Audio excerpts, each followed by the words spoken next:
Hey, I'm Josh with Walkers, and this week we're getting our deer rifle set up for hunting season. So we got a new scope, new rings, rifles all ready to go. So we're gonna just walk you through, super simple, how to make sure that you have good success with your new glass on the old deer gun.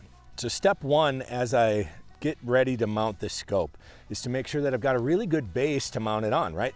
So I've got this rail on top of my rifle, and if this isn't tight, isn't secure, there's no way I'm going to be able to get a scope on there successfully that's gonna hold zero.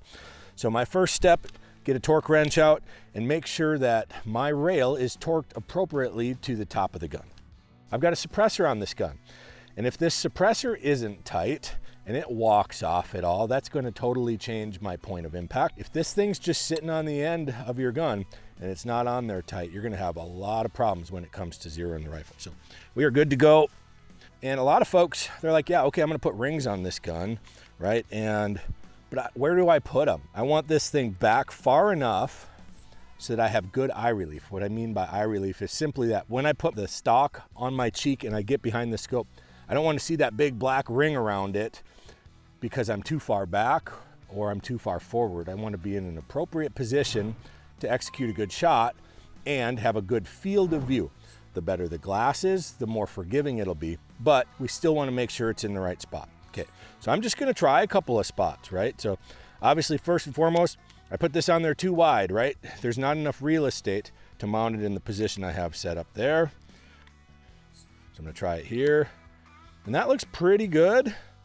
On the rail, I'm still not centered.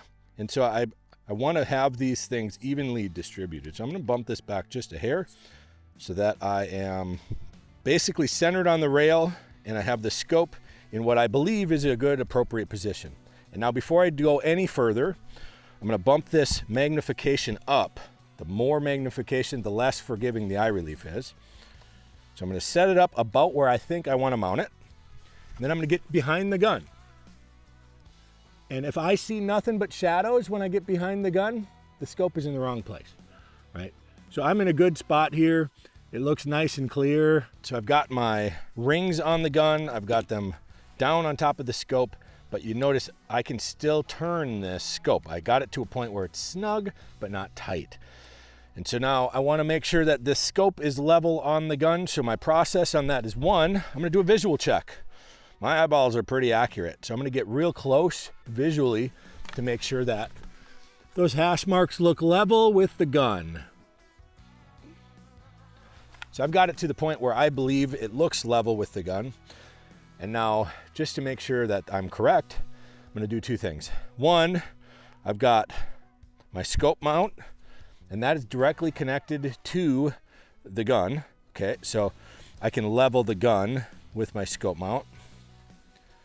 And then two, I'm gonna go right on top of the scope with my second level, and I can see that they're not aligned currently.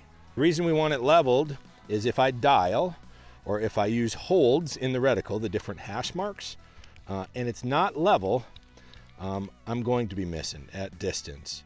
If you jump into that scope and you start dialing it, you're gonna be dialing up and to the right or up and to the left, and we just want to avoid that.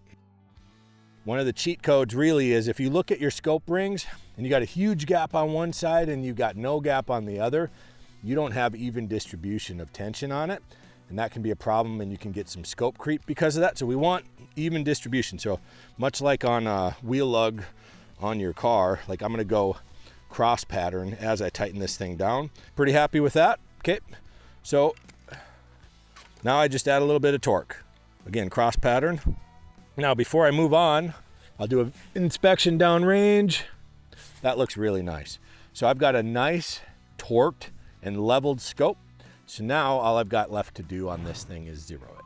So that's what we're looking for. We want to make sure the rail is mounted effectively. Our muzzle device is snug and secure.